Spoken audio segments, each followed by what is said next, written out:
Hemos visto ya básicamente lo más importante de la bioquímica y de la fisiología de las principales hormonas.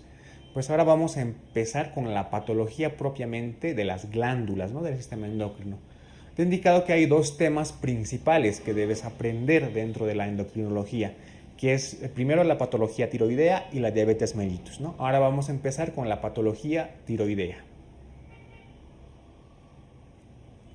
Bien, vamos a empezar con el bocio, ¿no? ¿Qué es el bocio? Es el incremento de la glándula tiroides. En la imagen tú ves primero una imagen que muestra la ubicación y el tamaño de un tiroides normal, ¿no? Y al lado ves la imagen de una glándula aumentada de tamaño. Pues el incremento de la glándula tiroides se denomina bocio. En esta primera parte vamos a hablar del famoso bocio simple, ¿no? Que es un bocio difuso, como ves en la imagen. Es decir, un lóbulo aumenta de tamaño de la misma forma que el otro lóbulo. Es difuso, o sea, a nivel de toda la glándula, ¿no? ¿Cuál es otra característica? El bocio simple tiene una función tiroidea normal, ¿no? Es decir, es un paciente eutiroideo, tiene una función tiroidea normal. Este bocio simple no tiene nódulos, es decir, no hay nódulos, ¿no? Y la etiología no tiene que ser ni inflamatoria ni tumoral. Entonces, el bocio es el aumento del tamaño de la glándula tiroides. Pero el bocio simple es un aumento difuso de la tiroides, es decir, tiene que aumentar del mismo tamaño todas las partes de la glándula. ¿Qué más? Para que sea bocio simple, la función tiroidea tiene que estar normal. ¿Qué más? No tiene que presentar nódulos, ¿no? Y su etiología no tiene que ser ni inflamatoria ni tumoral. ¿Cuál es la causa más frecuente del bocio, sobre todo en nuestro medio? El déficit de yodo. El déficit de yodo es la causa más frecuente de bocio en nuestro medio. ¿Cuál es la clínica del bocio? Bueno, como ves en la imagen, hay distintos tipos de bocio, ¿no? El bocio simple puede ser de un tamaño moderado o realmente de un tamaño grande. Entonces, la mayor parte de los bocios son asintomáticos. Es decir, solamente se observa a la exploración, ¿no? En la parte del cuello. En la parte del cuello, el bocio se evidencia como una glándula con aumento de tamaño, ¿no? Un aumento de tamaño en el cuello. Si nosotros hacemos una palpación, la palpación tiene que ser simétrica, por eso es un bocio simple. Entonces, a la exploración ves un aumento de la glándula de tamaño simétrico. No hipersensible, es decir, que no le duele al paciente, ¿no? El bocio simple no tiene que doler, sobre todo cuando palpas. Y a la palpación tiene que ser blanda y no tiene que presentar nódulos, ¿no? Eso es lo típico de un bocio simple. Como te he indicado, generalmente es asintomático, pero cuando estos bocios crecen demasiado, como ves en la imagen, ¿no? Pues estos bocios comprimen estructuras vecinas, como ser el nervio laríngeo, el esófago, la tráquea, y de ahí es que derivan una serie de síntomas. Por ejemplo, si comprime el nervio laríngeo puede haber disfonía, si comprime el esófago puede haber disfagia, ¿no? Si comprime la tráquea puede haber molestias respiratorias, etc. Entonces, la clínica resulta de los síntomas compresivos, ¿no? Sobre todo en bocios de gran tamaño. ¿Cómo hacemos el diagnóstico y el tratamiento del bocio simple? Bueno, vemos a un paciente y sospechamos de bocio. ¿Qué es lo primero que hacemos? Exploración física, es decir, palpación, ¿no? Vemos el tamaño de la glándula, que esté simétrica, que el crecimiento de tamaño esté simétrico, que no haya nódulos como indicado, ¿no? ¿Qué más? Hacemos pruebas de imagen. De preferencia, hacemos una ecografía tiroidea.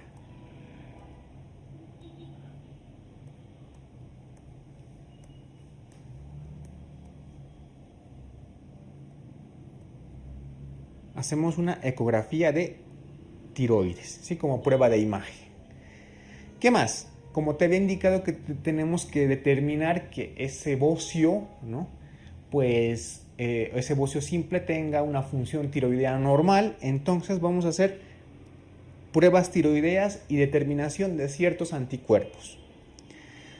Una vez que hemos diagnosticado el bocio por exploración física, ecografía y vemos que las hormonas tiroideas están normal, pues vemos cuál es el tratamiento. Si es un bocio simple y el paciente está asintomático y el tamaño vemos que es moderado, pues la conducta es expectante. Vigilamos la evolución del bocio, ¿no? Que no crezca tanto. Hacemos controles del paciente. Y de alguna forma, para ayudar, si la causa del bocio es el déficit de yodo, que es la causa más frecuente, dicho sea de paso, administramos al paciente sal iodada, ¿no? Sal iodada. Y si el paciente lo necesita, en algunos casos se puede administrar hormonas tiroideas, ¿no? Podemos hacer una sustitución de las hormonas tiroideas. Sin embargo, si el paciente presenta un bocio grande con clínica compresiva, ¿no? Clínica compresiva me refiero a disnea, disfagia, disfonía, etc. El único tratamiento es la cirugía, es decir, realizamos una tiroidectomía. Entonces, sospechamos de bocio, exploración física, ecografía, determinamos hormonas tiroideas, algunos anticuerpos en algunos pacientes. Si el bocio está asintomático, vigilamos y administramos sal iodada. Si el bocio produce síntomas compresivos, cirugía, tiroidectomía. Bien, vamos a pasar a hablar de otra patología también que está dentro de la tiroides, ¿no? Como vemos aquí en la imagen, es el hipotiroidismo. ¿Qué es el hipotiroidismo? Pues es como lo define aquí la diapositiva. Es una patología que resulta de la falta de efectos de la hormona tiroidea sobre los tejidos del organismo. En un tema anterior habíamos visto algunas de las acciones de las hormonas tiroideas, ¿no? Sobre el metabolismo principalmente. Entonces, la falta de estos efectos de estas hormonas se denomina hipotiroidismo. ¿Cuál es la etiología principal del hipotiroidismo? Vamos a dividir al hipotiroidismo en dos tipos principales, ¿no? El primario, que es alrededor del 95%, ¿no? Y el secundario, que es alrededor del 5%. O sea, el hipotiroidismo primario es el tipo principal de hipotiroidismo, dicho sea de paso. Dentro del hipotiroidismo primario, la causa principal, sobre todo en nuestro medio, es el déficit de yodo, ¿no? El déficit de yodo es la causa más frecuente, incluso a nivel mundial, de hipotiroidismo. En países desarrollados, la causa principal son las causas autoinmunitarias, por ejemplo, la tiroiditis de Hashimoto, ¿no?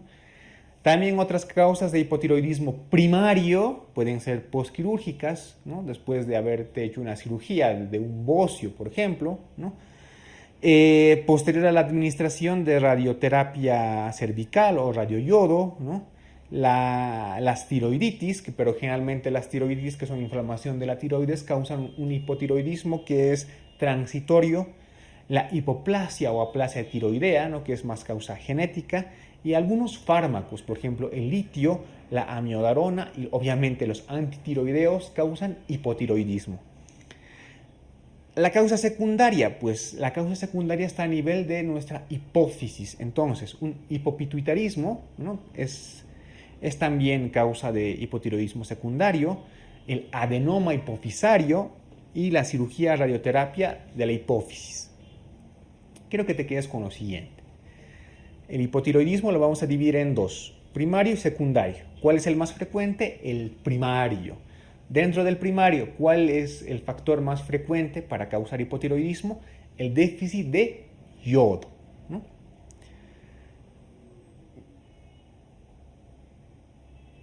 Bien, dentro del hipotiroidismo primario, pues aún hay una serie de hipotiroidismos característicos. Por ejemplo, el hipotiroidismo congénito, ¿no? En la diapositiva ves la imagen de un neonato, un recién nacido, ¿no? Que tiene las siguientes características. Tiene un aumento del tamaño de la lengua, una macroglosia, ¿no? Probablemente por el aumento de volumen a nivel abdominal, puede que tenga una hernia umbilical. Estos neonatos tienen llanto ronco, tienen hipotonía, ¿no? Y generalmente se presentan ictéricos, ¿no? Entonces, todo esto nos hace sospechar de un hipotiroidismo congénito. ¿Cuál es la causa más frecuente de hipotiroidismo congénito? La disgenesia de las glándulas tiroides. Es la principal causa de hipotiroidismo congénito. ¿Cómo se diagnostica? Obviamente, aparte de la clínica, pues normalmente se realiza una prueba del talón, una prueba de sangre del talón, entre las 48 horas de recién haber nacido, ¿no? Entonces, como ves en la imagen, pues esta prueba de talón es por donde se hace el despistaje del hipotiroidismo congénito. ¿Qué es lo que se mide en la prueba de talón? Pues vamos a medir la TSH,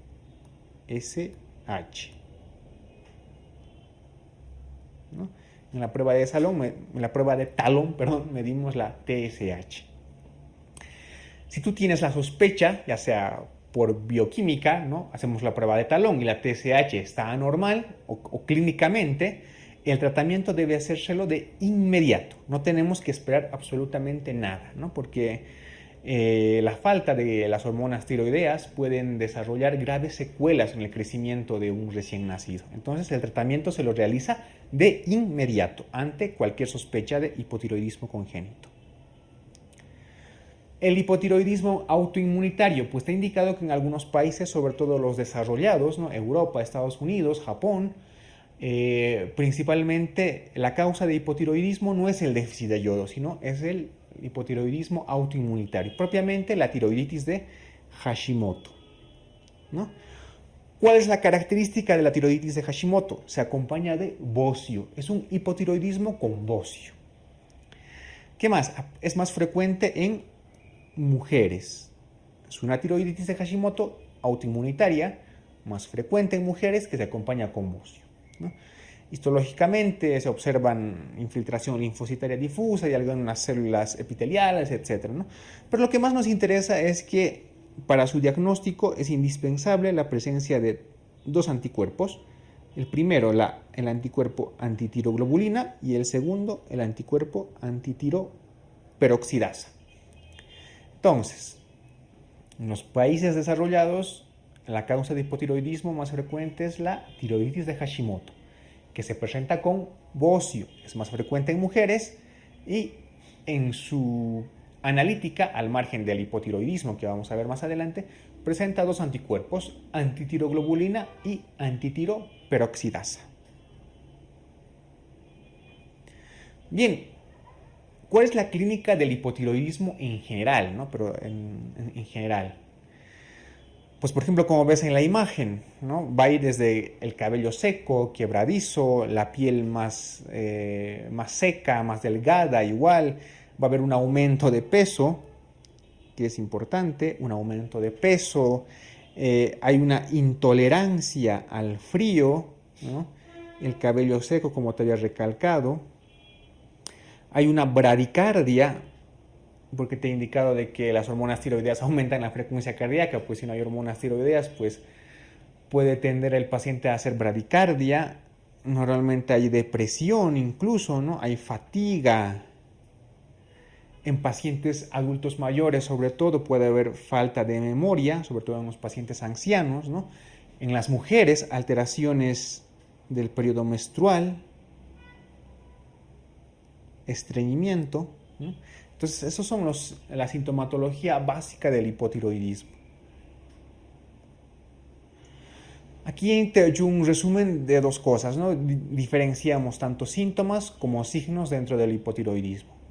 Pues de más a menos, pues debemos decir que, por ejemplo, entre los síntomas principales, cansancio y debilidad, la sequedad de la piel, la sensación de frío, intolerancia al frío, ¿no? La dificultad para concentrarse, la mala memoria, el estreñimiento, el aumento de peso, en algunos casos la voz ronca y en las mujeres sobre todo alteraciones menstruales. ¿Cuáles son los signos? Si inspeccionamos al paciente y tocamos su piel, vamos a ver que tiene una piel seca y áspera. Tocamos las extremidades, generalmente están frías. En caras, manos y pies vemos que están hinchados. En algunos pacientes, sobre todo varones, podemos ver alopecia periférica. Si controlamos la frecuencia cardíaca, estos pacientes están bradicárdicos, y en algunos pacientes se puede desarrollar incluso el síndrome del túnel del carpo. ¿Cómo hacemos el diagnóstico del hipotiroidismo? Pues esto es lo principal. Generalmente en las patologías de endocrinología, pues el diagnóstico principal lo hacemos por la bioquímica, por las concentraciones de las hormonas y de sus componentes. Entonces, quiero que te quedes con este dato clave.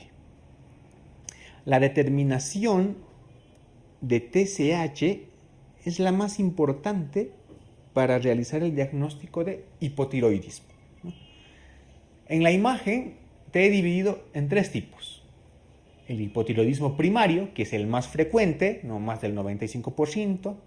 El hipotiroidismo secundario, que es menos frecuente, que está en relación con patología de la hipófisis, ¿no? Un 5%. Y un hipotiroidismo subclínico, que no lo he descrito, pero que es fácil de interpretar. Un hipotiroidismo subclínico es aquel que presenta una TSH que está anormal, que está elevada, pero que las hormonas tiroideas están dentro de rangos normales.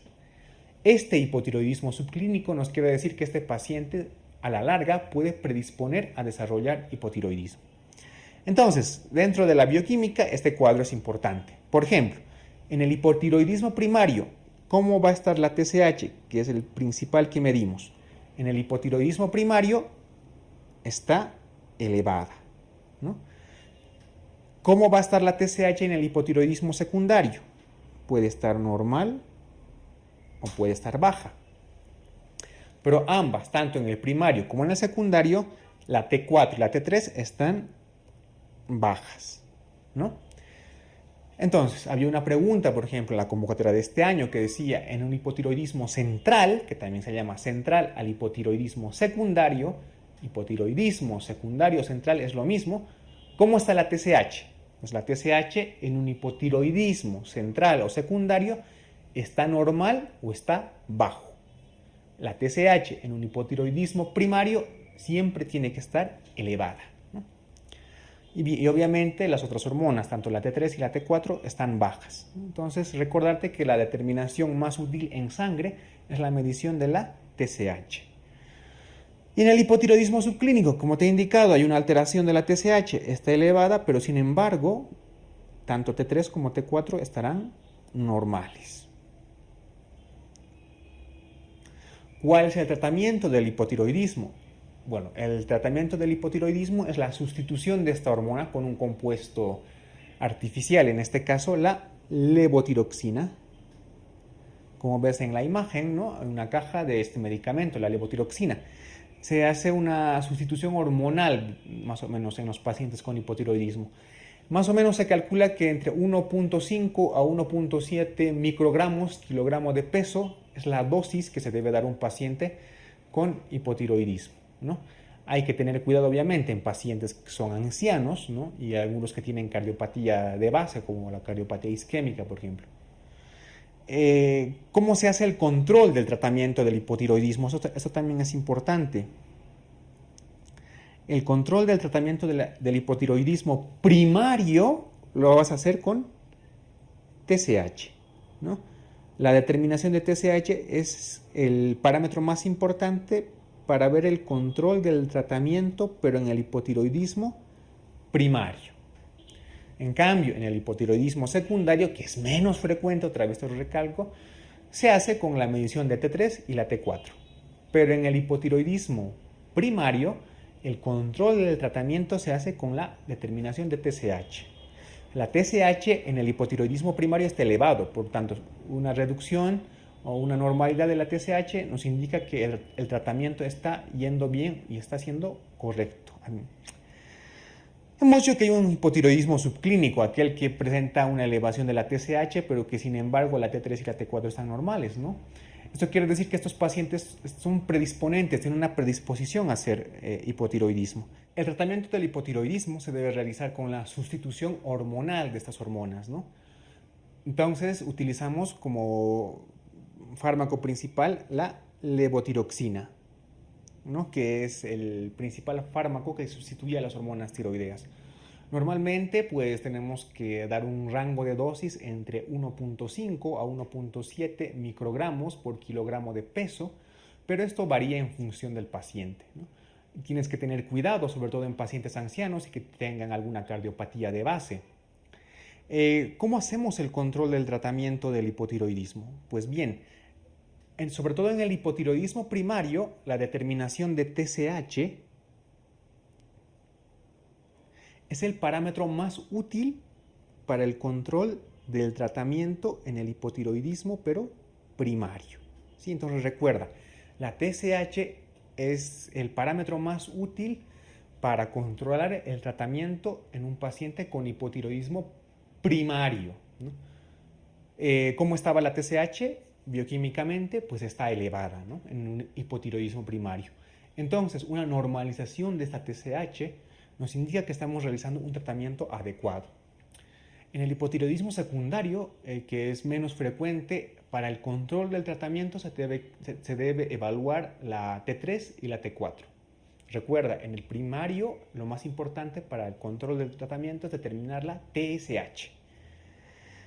El hipotiroidismo subclínico es el que te he indicado que presenta una elevación de la TSH, pero que presenta la T3 y la T4 normal. Pues estos pacientes tienen una cierta predisposición a desarrollar hipotiroidismo.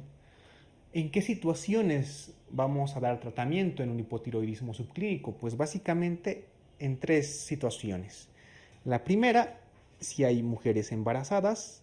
Segundo, en niños y adolescentes.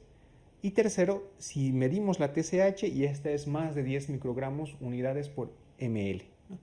En estas 3 situaciones son las únicas en las que se puede dar tratamiento en un hipotiroidismo subclínico. Entonces, hipotiroidismo subclínico, mujeres embarazadas, niños o adolescentes, o si la medición de TSH es más de 10 microgramos por ml, debemos dar tratamiento. Vamos a hablar acerca del coma mixedematoso, ¿no? El coma mixedematoso, como ves en la imagen, es una urgencia sobre todo, ¿no?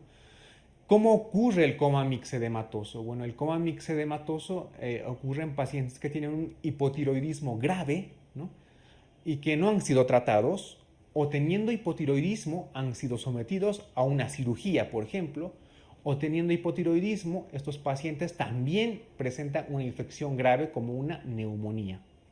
Entonces, en estos pacientes se puede llegar a desarrollar un coma mixedematoso, que es el empeoramiento de todos los síntomas del hipotiroidismo, ¿no? ¿Cuál es el cuadro del coma mixedematoso? Básicamente presentan hipotermia. Si un paciente hipotiroideo ya de por sí presentaba intolerancia al frío y extremidades fríos, en un coma mixedematoso este paciente presenta hipotermia. También presenta estupor, puede llegar a presentar convulsiones e incluso llegar al coma, ¿no? Por eso el nombre de coma mixedematoso.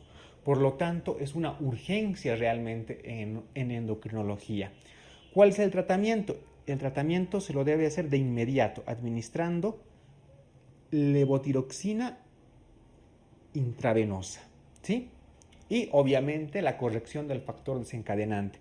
Si es una neumonía, si ha sido sometido al frío de manera brusca, ¿no? Etcétera.